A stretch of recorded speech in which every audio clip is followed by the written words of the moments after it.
Hello people, welcome to my channel. ఈరోజు recipe వచ్చేసి బెల్లం అన్నం.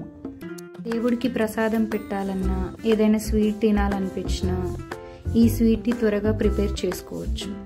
చాలా సింపుల్గా, ఎక్కువ హడావిడి లేకుండా ఎలా తయారు చేసుకోవాలో చూద్దాం పదండి.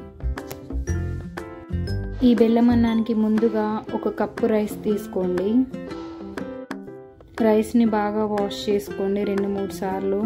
కడుక్కొని ఏ కప్పుతో అయితే మనం రైస్ తీసుకున్నామో అదే కప్పుతో 4 కప్పుల నీళ్లు పోసుకొని నానబెట్టుకోవాలి. తర్వాత ఒక బాండీలో మనం ఏ కప్పుతో అయితే రైస్ తీసుకున్నామో అదే కప్పుతో 1.5 కప్పు బెల్లాన్ని తీసుకోండి.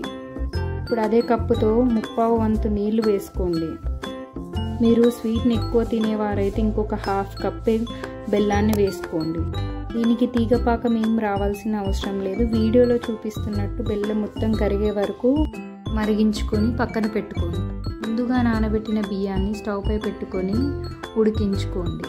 వీడియోలో చూపిస్తున్నట్టుగా మెత్తగా ఉడికేలా చూసుకోండి. మధ్య మధ్యలో కలుపుతూ అడుగంటకుండా చూసుకోండి.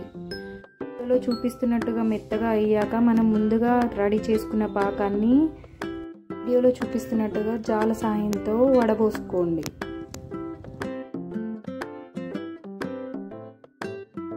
పాకం వేసాక ఈ మిశ్రమాన్ని మొత్తం కలుపుకోండి.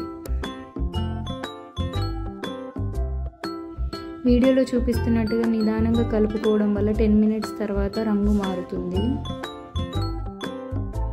తర్వాత యాలకులు వేసుకొని నిదానంగా అడుగు నుంచి కలుపుకోండి.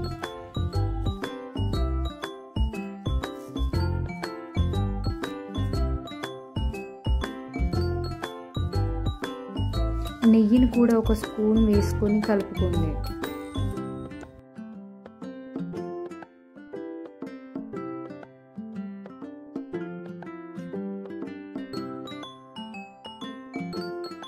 మధ్య మధ్యలో నెయ్యి వేసుకుంటూ కలుపుతూ ఉండండి.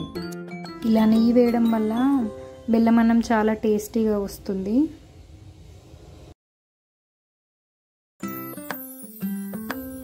ముందుగా వేయించి పెట్టుకున్న జీడిపప్పులని ఇందులో వేసి కలుపుకోండి. ఈ రెసిపీ మొత్తాన్ని స్లిమ్ టు మీడియం ఫ్లేమ్లోనే చేసుకోండి. 10 to 15 మధ్యలో ఈ కన్సిస్టెన్సీ వస్తుంది.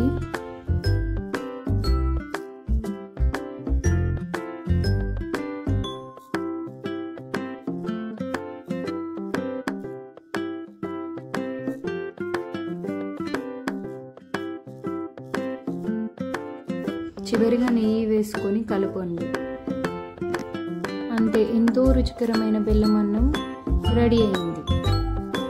వీడియో నచ్చితే లైక్ అండ్ సబ్స్క్రైబ్ చేసుకోవచ్చు కదా.